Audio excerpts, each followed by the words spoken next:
Welcome to that episode of Jay Leno's Garage. Today we're discussing, obviously, Mini Coopers. This one ran at Bonneville, where it set a bunch of records. We'll talk about that in a second. And this is a fairly stock one. It's modified, but it's modified properly. You know, a lot of people take Minis and they put Honda motorcycle engines in them and things like that. And that's okay. That's fun if you just want to go fast. But I like anybody that retains the purity, the integrity of the original design, either improves upon it and makes it faster or handle better. And let's meet a man who does exactly that. His name is Reid. Graham, come on in here. What's the name of your shop? Heritage Garage in Costa Mesa. Heritage Garage. Now you do the proper Minis. Now we have these maxi Minis, you know. Minis have become like Americans. In 1964 they were skinny, and now they're real fat, you know. True. And like the new Mini, oh my God, it's like twice as big as this thing, isn't it? Yeah, this is 10 feet by probably just under 5. Yeah, I mean, this is the classic Izagonis, is that how you say his name? Yeah, Alec Izagonis was the dream catcher on this one.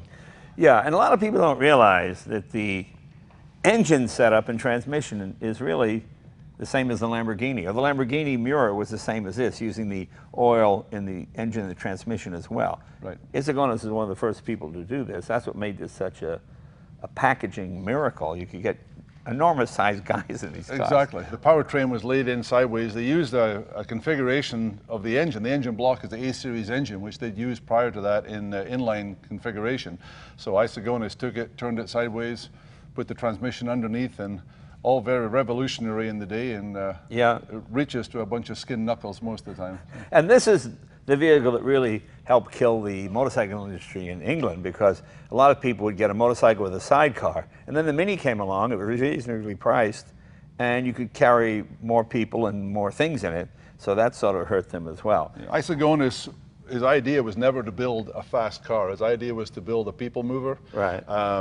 And he'd never really intended for the car to be the icon that it has turned into today. Yeah. He had made it sparse, made it roomy. He was a chain smoker. There were 3 ashtrays in this car, Jay. Yeah, and you know what's so funny? I always like vehicles that are a reflection of the person who designed them. Like, Izagonis did not like radios. So you could not get a Mini with a radio. That's opening up a huge aftermarket business. You can imagine the manufacturers pulling their hair out, the money they could have made selling radios. But no, he refused. There was no speakers, there was no nothing. Right. Yeah. He didn't like radios in cars, but he likes to smoke. Figure that out. Which one's going to kill you first, really? Okay, so let's start with what you guys did at Bonneville. This car came from New Zealand, did it? This car came from New Zealand. A team of New Zealanders, I think, maybe over a few beers, decided that this might be a good idea. Everybody said they were crazy, which just fueled their passion even more. So they took originally a 970 Cooper S Mini that left the factory with all of 50 horsepower, and decided that we're going to start taking world records at Bonneville, and proved their point. And people don't realize New Zealand has a huge vintage car community. I meet so many great machinists and craftsmen. I know it because it's an island and they have to make everything, but you find these guys that are incredibly creative. Because this was sort of done on a budget, wasn't it? This isn't some money, no object deal. Oh no, not at all. They brought in people with talent, people with some passion, and really just can-do type of people. And some of the stuff I saw in this car when it first arrived in the US, I thought was fantastic. They had come up with concepts and overcame potential problems, and built this little rocket. So in 2012, when they ran, they went through 2 engines rather rapidly. In fact, their final record-winning run was the combination of debris from 2 engines to get the final run. And I met Gary, one of the team owners, after the fact, and we were discussing the problems. And at that time, we had developed a crankshaft for vintage racing that was fully counterbalanced, and as soon as I showed Gary the concept, he was all over getting crankshafts made. And ironically, the manufacturer in Orange County of the crankshafts happens to be another New Zealander. So there was a common passion, and he wanted it to work. Very good. Now what do we have here? Is that our air intake in the front? This is obviously not a James Bond type cannon. No, not quite. This is an air intake for the turbocharger, right? And they use this in certain classes and not in others, depending on what class the car is going to compete in.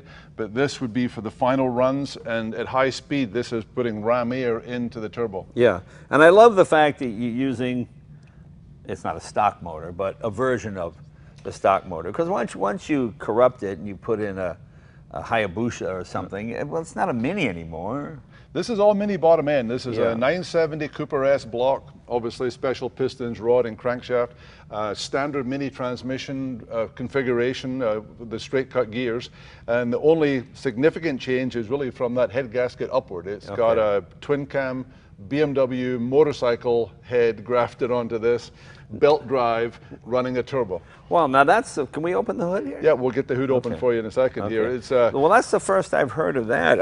I never heard of a BMW head being used on one of these. Is that fairly common in New Zealand or in Mini circles? It was something probably over a decade ago I overheard and I thought was barroom, bench racing. Right. And an old guy I knew happened to give it a try, and I'd seen it work decades ago. Companies now have gone into the tooling to develop this to make a package that you can actually buy to do this. Now, you and I are both old guys, so how old was that guy? He was an old guy. He was an old guy. In fact, it was funny because he must have been in his 70s, and he was another can-do type of person. Right.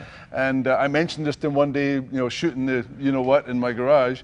And a couple of days later, he walked in with a BMW head gasket with, yeah, I think this might work. I'm going, whoa, wait a minute. Wow, okay. Very cool, very cool. But there's some revolutionary stuff. These guys, there was no room under the hood for a radiator, which you'll see in a second. So the cooling system in this car is done on the basis of an intercooler. This tank sitting on the passenger side of the car has two pipes running into it, which is piped within the unit. And they packed that full of ice and ice water. Oh, okay. Because you're only running a 3 to 5 mile run at Bonneville, so it's not a 20-minute session as you see for vintage racing. I remember when drag races used to do that, but that was to keep the fuel cool.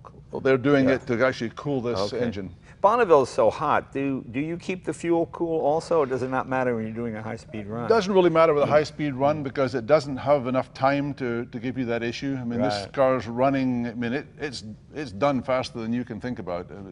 And what tires do you use? Obviously, mini-sized tires are not certified for 160 or well, it should be certified for 200 miles an hour. Yes and no. This is a Yokohama AO48, which is certified for, I think, 130 miles an hour, 150 miles an hour. But if you shave them, they allow you to go to the next level up. So these tires are actually rated for over 170. Oh, okay. All right. And I can't imagine this looks like it has the aerodynamics of a brick, really. I mean, it seems like to push this through the air, I guess you can't change to a more aerodynamic front end or anything, can you? Correct. There has to stay original sheet metal on the car to fit into certain categories. There are classes where you can actually modify the body, but their whole idea was to prove this could be done by something that everybody said couldn't be done. And I admire that. I love that approach. This is still running, iron drums, and this is all still glass. Wow. And so that was my learning curve. Drum brakes you have on this? On the rear is still drum brakes, and the front's got Cooper S brakes. Oh, okay, wow. Yeah. So you've got to use mini stuff. Well, you don't need to stop. You just have to go fast. That's the attitude. That's right. There's no need to stop. And there's a parachute on the back in the event you need it. Oh, there is. Okay. Yeah. All right, very good. And you use a stock transmission, but you make special straight cut gears, is that what it is? Yeah, there are straight cut gearboxes. A lot of that is from the vintage racing or technology or SCCA technology. All the helical stuff was never intended to transfer the power that a modern engine will. So there are all sorts of gear kits and things available. But will this transmission brake with 250 300 horsepower in it? If you ran this on asphalt, where you were getting traction, you'd probably snap things like a twig. Wow. Okay. Because you're running on salt and because you're winding this up slowly, you're not drag racing off the line. And as soon as you put power down on this car, it throws off rooster tails of salt. You know, it's 50 horsepower stock. What were you getting with this? About 320 more. Wow, so 370. This on methanol was dynoed at 370 horsepower. Wow. On gasoline, it was 340 horsepower. Wow. And the engine builders, the father and son who were involved in the development of this in New Zealand felt that it even had more potential than that. Yeah. They said they got to the point they could hardly get it shut down quick enough on the dyno. It had places to go. And does the heat at Bonneville affect your speed? I mean, if it's 115 one day and it's 75 the other day. Believe it or not, the salt surface is actually cold to the touch. Really? And it's a strange environment. It's a very, sparse environment. But you reach down and touch the salt. It's actually cold to the touch. Oh, okay. Altitude is a bigger issue, and it's what they spent a long time making changes, adjusting, because all the dyno work was done at sea level in New Zealand. Right. All of a sudden, here they are at several thousand feet at Bonneville. Luckily, this is a computer-controlled car with fuel injection, so we were able to change the mapping and play with it, but it took a learning curve to do that. Nelson, the driver on the car, had manual control of the boost, so he could actually watch what was going on in the car, and then he was slowly cranking up the boost. He had manual control of the boost. And what kind of boost you cranking it up to? He was taking this up to 20 pounds of boost. Wow, that's a lot. Which is why it burned the valve in 3 miles. Yeah, yeah. So you're running along and you're at, say, 14 pounds of boost, and you're running at what, 125, 130?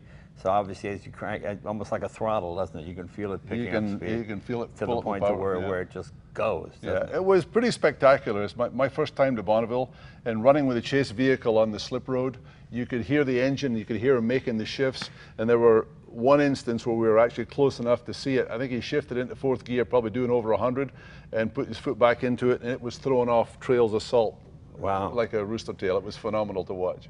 Because I know with older motorcycles, you get what you call a soft seize. You get up to speed and it gets hot, and then you feel yourself, you know, the piston is starting to seize in the cylinder, so you pull in the clutch or whatever it is you do, or you shoot more oil or something like that. I mean, is that what he felt happening? Do you just go the heck with it, you just keep going, or do you try to save the engine? No, he tries to save the engine. Yeah. Nelson Hartley is Hartley Engineering in New Zealand. His brother actually races for Porsche in Le Mans series. Oh, wow. So this is a family of racers with a good understanding, and I think Nelson had a special combined talent of being a good driver, but also someone who understands and can feel an engine. As you know, when you're driving a car, you're always listening and you're hearing. Right. And I think that Nelson was very keyed into that and was able to, knew what he was trying to do, knew he had records to break, but obviously you don't want to be blowing the engine up the first day out.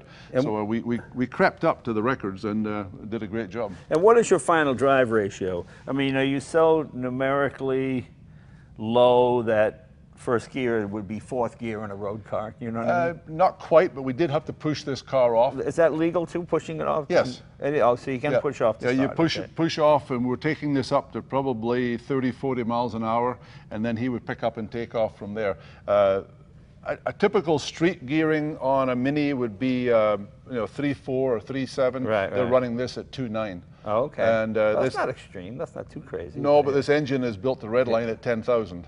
Oh, it does red. I was just going to ask you what you're looking at. This will go to 10,000? This will go to 10,000. You're still running a 3-main crankshaft, so you're dealing with 1959 technology, fighting against high technology cylinder heads. So there's always going to be that weak link. Well, it's really very cleverly done. Can we see the motor? Can you open it up? Yeah, certainly. Let's take a look. Okay, pull out that high-tech piece there. Right. Actually, I may have to get some help here, Aaron. Oh, I can. These? Yeah. And this is pretty much done on a budget, the whole build, wasn't it? Oh, yeah. But with multiple people with various talents. Yeah. There we go. Wow. Okay. Boy, that salt doesn't do anybody any favors, does it? No. This is literally just eats the metal from the get-go. Well, that and this is fireproof shielding that you can see has suffered for the worst of the wear from the turbo. Wow. But yeah, they're running a fairly good-sized turbo in through here. But this is all BMW motorcycle head.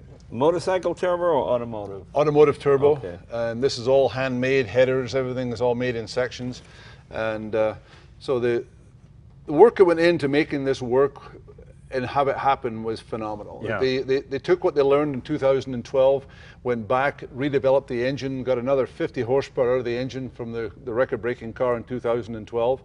They had some problems with oiling on the top end, getting the oil to get away from the engine. Every classic Mini owner is going to want to know is, can I put this head on my street car? It can be done. It can be done. It can be done. It's a lot of work, and there are a couple of companies that actually will sell you a kit now to do this. Yeah. But there's a lot of machining involved. The head stud configuration on the Mini block does not line up with the BMW one. Right. So there's blanking studs have to be put in. And obviously the standard crank can't take this power. No. Well, if you start pushing turbo horsepower through it, no, you're going to just keep breaking the next weakest link. Yeah. And that's what a lot of people don't understand. You can't just slap something on particularly to this age of technology, Right. and expect it to survive. I mean, forget the turbo, just go with the motorcycle head. Then you'd probably be okay? Probably, yeah, but you're still talking transmission drivetrains that were Yeah. never intended to even handle the horsepower we're using for vintage race, which is only 100, 120. Yeah. So you start banging much more than that through it, it'll find its... So we need Carilla rods, we need pistons, Yep. we need one of your cranks, you need the whole deal. Right. Okay. If you build it right, and as I tell people, the one area that you don't do will be the one that comes back and bites you. Yeah, yeah, that's the way it works.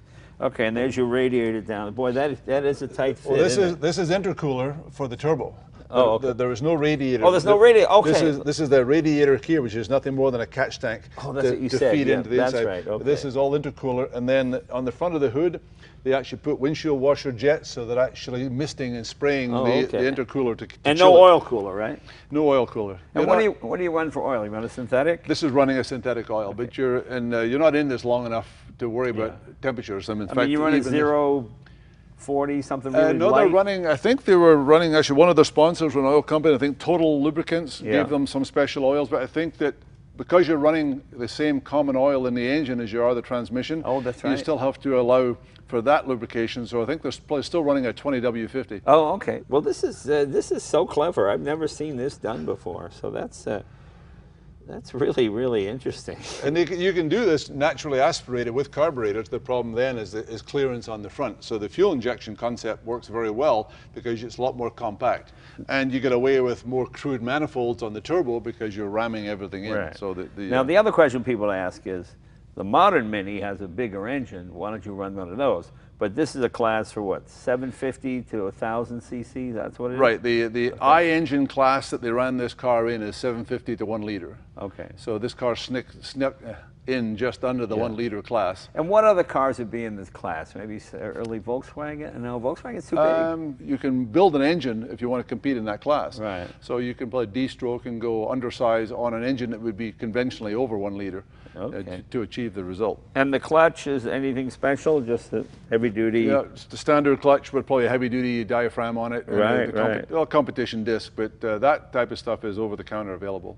So this whole engine's got to come apart now, right? This engine has to come apart. Yeah, they'll take this down now and find out what failed. I don't know this car is going to compete again. Their goal now is to perhaps go to maybe even a new Mini. They've got the fastest classic Mini in the world. Right. I think their goal might be to take the fastest new Mini in the world if they can find a sponsor or find that Mini might be interested in procuring a car for them. And you guys made the heads, obviously. I mean, the headers. Yeah, the headers are all made from scratch. So the New Zealand guys are adaptive when it comes to having stuff made, and the Hartley engineering family are known for this type of stuff. This took 2 class wins this time at Bonneville. The first time was on gasoline, but you have to buy gasoline at Bonneville. Oh, okay. And it has to be their gas. Right. And then once they put it in the tank, they seal the tank so you can't alter it, you can't do anything with it. Can't put mothballs in there. Yeah, or Bert with his nitrogen pills or whatever it was. But they did the 1 record on gasoline, and then once they took that record, they pulled that out and changed the injectors, remapped the computer, and went over onto methanol, and then took another record in methanol, and we're well on the way to the 3rd record when the engine decided enough was enough. And what do you run for ignition? Is it a magneto? Is it a stock type system? What do you run? No, this has got coil packs. These okay. are all individually fired, so this is running a coil pack system in the car. Again, all computer controlled, crank fired ignition system, so they're able to monitor and dial in for the condition. If I went out to Bonneville in a stock classic Mini, flat out, a nice one, you know, tuned up, what would it run? 90 maybe, 85? Oh no, this the green one behind you, I've had that well over 100. So you but that's modified. Not by much, but that's got the stock cylinder head on it. With an out-of-the-box Cooper S, you'd probably still get over 100 miles an hour. It'd be a handful, but it would certainly get there. And you would have had the record if you could have done the return run. If they had done the return run, I think they could have potentially even have broken the 170 mile an hour barrier. So what have we learned? Heat is the big killer here, right? Heat's the killer. I mean, what destroyed the engine? Was it over 10,000 revs and that made it blow? Was it the heat of Bonneville? Was it the Well, we'll fuel? never know that till we get it apart. You know, like any engine, when you start pushing stuff to the limits, right, sometimes the limit wins. Right. In this case, the oil pressure went away. Nelson shut down the engine before it, grenaded completely. So we could go in and find out that we had, oil pump failure or. Now, do you use a stock oil pump, or do you use some electric pump that goes, outside the motor and it runs independently? It's a stock configuration pump in the stock location. Mechanical? But yeah, mechanical driven pump. Yeah, and driven off the back end of the camshaft. Okay. But they've developed competition versions for vintage racing and for racing the mini engines. Right. So it's a steel back pump, a little more structure to it. But the one thing you were talking about before, having the engine and transmission running the common oil, you then have any debris getting up into it. So the oil pump is typically the first thing that sees some nasty pieces of material. So it may well have just given up the ghost. We My other question is, are you guys the only guys getting 10,000 RPM out of one of these motors? That can't be common, is it? No, I didn't think it could be done. I know some of the vintage race guys are running up into the 9s, but I think in one of the things they described at the beginning of Speed Week, they pulled the pin out of the hand grenade and just waited to see how long it was going to take to blow. And when you start pushing this age of technology to that limits, you have to be prepared for failure. So which is harder on this car, running a Bonneville or vintage racing? Oh, I think Bonneville takes it to the extreme on what your expectations are for the engine. In vintage racing, you tend to run a bit more conservatively. Yeah. We're chasing $3 flags here, so you want it to last, and you're not going into this with sponsorship that you can afford to be grenading engines. So I think the vintage race guys are, a bunch of us 50, 60-year-olds pretending that we're teenagers. Now, this is your personal car over here? This is my personal car. Now, let's go back over to this, because I'm a street guy. I like street cars.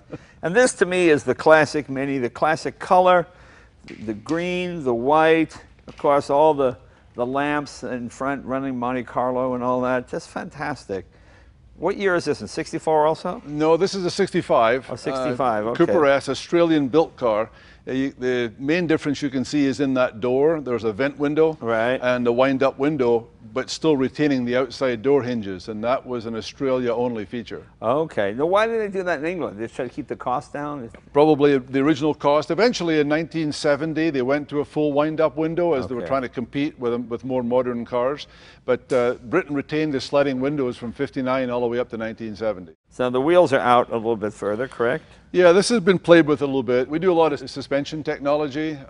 There's adjustable components, because as I say, when this was designed, the car was never intended to go fast. Yeah. So over the decades, this car has developed and used for various things. And like you say, Monte Carlo Rally was really the opening of all new doors for minis, and the enthusiasm picked up from there. So in conjunction with that, you start seeing adjustable components, disc brakes being introduced. So this car has got everything available. It's got a coil spring conversion kit that fits in the original place in the car. Makes the ride a bit more civil for my age group. But yet still handles like it's on rails. And you're from Costa Mesa, correct? Correct. You notice he has the Costa Mesa accent, which sounds suspiciously like Scotland. It's very much Scotland, yeah. So I tell people I'm digressing back to my childhood. Right. I paid, I think, the equivalent of about $5 for my first Mini. Yeah. And here we are seeing Minis hitting that with a few zeros added to the end. Let's see what the underhood looks like in the stock Mini. You saw the modified one. Let's show people what the stock one looks like. Okay, not a whole lot more room. This is almost stock. Yeah. The biggest change you'll see on this is the carburation. I like any car where the carburetor is bigger than the cylinder head. I mean, that's a classic. You know something? That just looks like a tractor motor or a little lawnmower motor. It's amazing. It's just a overhead valve, 2-valve, correct? Yeah, very simple, very basic. 950 cc? This is a 1275. It's in this 1275. one. Yeah, the later Cooper S's were built in 3 configurations: the 970, which is the smallest engine, a 1071, and then the 1275 was the last of them. So this was an engine we built several years ago, and it goes and goes. It's geared for a little more highway use, but my wife and I have used this for, as you see the stickers, a few south of the border rallies. Yeah. A lot of the Mexicans still have the great passion for road racing. Yeah. So we go down there and enjoy the company and enjoy Baja. Now that looks like a later distributor. Is that an electronic unit that looks like a... Yeah, this is a programmable distributor that's in it, alternator to get a little more power out of it. There you go. So this is a modification. This is actually a Japanese unit we modified to do a high output alternator. Right. So a few little subtleties, but yet still keep as much of the originality as possible. No, these are great fun. A lot of people try to bring these into the country, you know, later models, and they try to title them as 65. Yeah, there's been a few I've snuck in. Yeah, and they wind up getting crushed by the government, don't they? It's a shame. I have mixed feelings about that because, you know, I don't know what true harm they're really doing. I don't know what harm they're doing. And, you know, I think this country needs to start talking about developing hobbies and passions and get people back out. Well, I feel sorry for the people that use a middleman. I'll bring you one into the country. They do the phony baloney and they change the VIN and whatnot. And then the guy doesn't have any idea, you know. That's, I think the biggest concern has been for the people who are enforcing that is that the cars were getting stolen, lifted off the streets in England. You hear about it all the time, or in Europe. So I believe that needs to be cracked down on, because you know, as much as we love the Mini here, I hate to think somebody come out of their house in the morning in England and the Mini's gone and it's halfway to America. What do you think of the guys that wind up putting the Hayabusa motors and things? Is that blasphemy, or is it? Well, they're the Hayabusa, and they'll put the Honda VTECs in them. My experience has been that they're a thrilling ride, but the number of people who don't keep them very long, because I believe they get to the point where the engine overpowers the chassis and the capability of the car. The single cam VTEC seems to be the most civil conversion I've seen. It's still drivable, yet giving you that little more power without getting And these are all about the handling. That's absolutely the fun part. In the vintage race world, you know, it's all about the short tracks. If you get the nice twisty tracks, you can handle cars with twice as much horsepower, and there's nothing more fun than pissing off a 911. Yeah, right, there you go. There's the true Scotsman right there for you there. A thrifty car that blows off a 911. Can we take this one for a ride? Absolutely. All right, let's do it.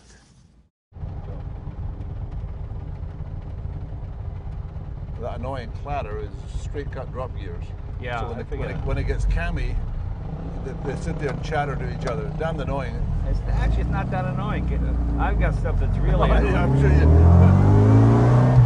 So my Lotus Elana's got that quaif, straight cut gearbox. It's a out and out racing sequential gearbox, and it sounds like a box of rocks. People think there's something wrong with your car, and they, hey, you all right? Yeah, I'm fine. But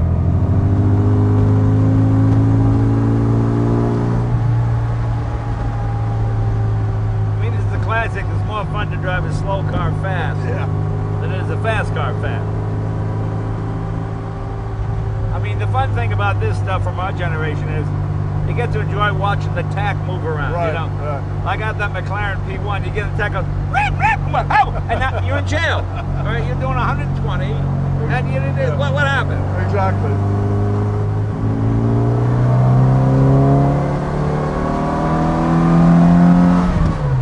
Not drive this thing without putting a smile on your face.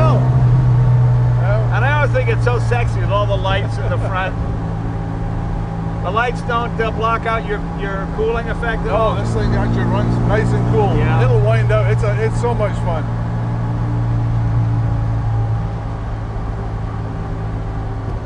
And these engines are eminently rebuildable, aren't they? You can rebuild it for the rest of your life if you wanted to. Yeah. We were getting donor engines out of MG Metros in the UK, which was this ugly, you know, Yugo-looking thing. That when they rusted out, all that was worth anything was the engines. And then the Chinese were building a dam or something. They were buying scrap all over the world, and all of a sudden they were buying the whole car complete with engine. And we couldn't get power units.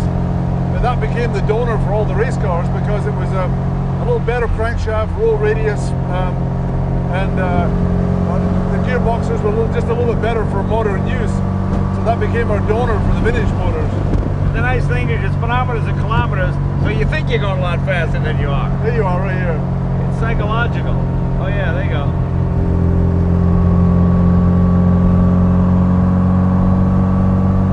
Oh yeah, that's a nice tall fourth gear, isn't it? Yeah. Yeah, when you want to push on, just drop it into third and it goes. Yeah, yeah. I built this motor for a good friend, and he ended up committing suicide. Oh, I'm sorry. And I thought, you know what? So his family asked me to sell the car for him.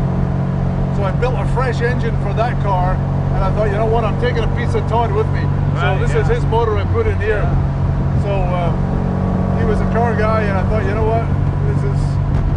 This is what he wanted me to do. So I'm sorry to hear about that. Yeah, you know what? It woke me up to living life. Yeah. You know, I'm 61 years old. Yeah. And I'm at the point when I'm cutting back on business. 61, you're a kid. I'm 66. But you know what? You're doing the right thing. You know, you're living life. I've been doing this for over 40 years. I build an engine, we fire that thing up, and it's got a nice crisp note to it. It still brings a smile to my face. The Jag and Range Rover technology got into $30,000 laptops and all this shit. I go, you know what? I'm done with this. Yeah. I'm going back to do what I really love to do, which is the creative side. And we've done, show-winning cars, and I still get great pleasure from the joy of creating. Yeah. How many miles you think you put on this one? Probably at least 10,000 since I've freshened it up. That's all. It gets used for recreational stuff and fun stuff. I've got a new Mini as well. One of the new ones? I got an 09. How do you like it?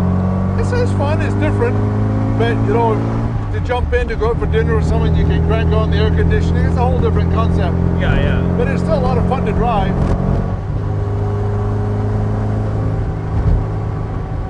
Yeah, really is fun. Nice family car. I run about half a degree negative camber, run about 4 degrees of caster, so it's got nice self-centering. Yeah. And then run about a quarter degree negative on the rear. How long do your tires last in this thing? You go through pretty quick. It depends on how juvenile I want to be. Yeah, yeah. If I'm autocrossing on them, not very long, but for street use, you get 5,000 miles on it. But if you're driving fairly spirited, but I don't even think about it. When these tires, I put tires on it. It's nice when everything comes together. All the gears sink in nicely, and steering's nicely weighted. I love this road. Look at this. Oh, yeah.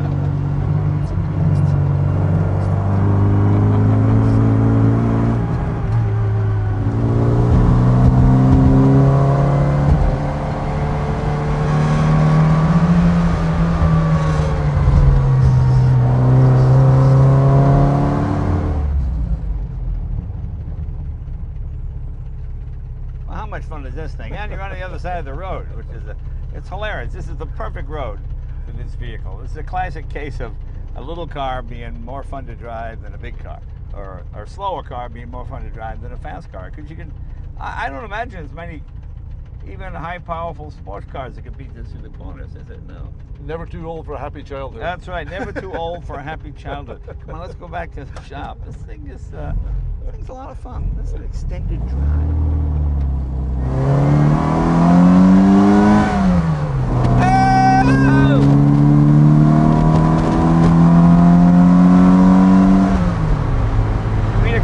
Very nicely with those 290s in there. Yeah.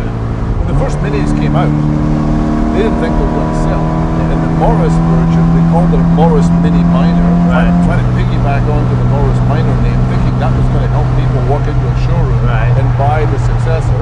And then the original Austin was an Austin Mini 7. Yeah. Because they wanted to piggyback onto the Austin 7. And within a couple of years, once the car became a standalone car, then they dropped all that. Tachometer, oil temperature, speedometer, water temperature, fuel gauge. That's all you need. As you can see, I'm a big guy. There's plenty of leg room in this thing. We raced the Panamericana, and it goes from sea level to 10,000 feet on a carbureted engine. Right. So I talked him into running a single SU, and I carried 2 carburetor needles in my racing suit. Yeah. So we get to 10,000 feet, and I can check on the CO meter what was happening in the car. So the car goes rich. We go 10,000 feet, we stop for a break. I can pull the dashboard off, change the needle, put it back in, and we're back on the road again. Yeah, yeah. Graham, thank you very much. My pleasure, Jay. Yeah, boy, really did a nice job. It's tight, it's fun to drive.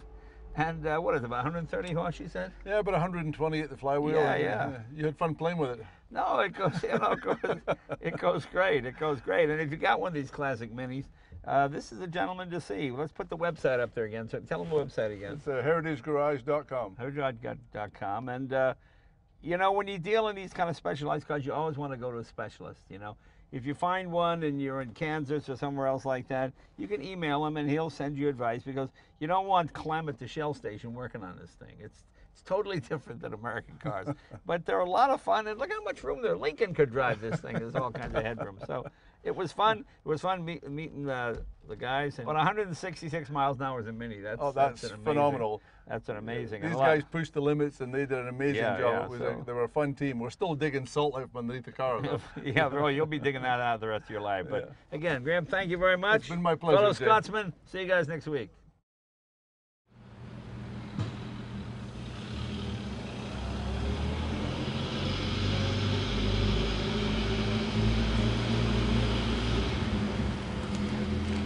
Mm-hmm.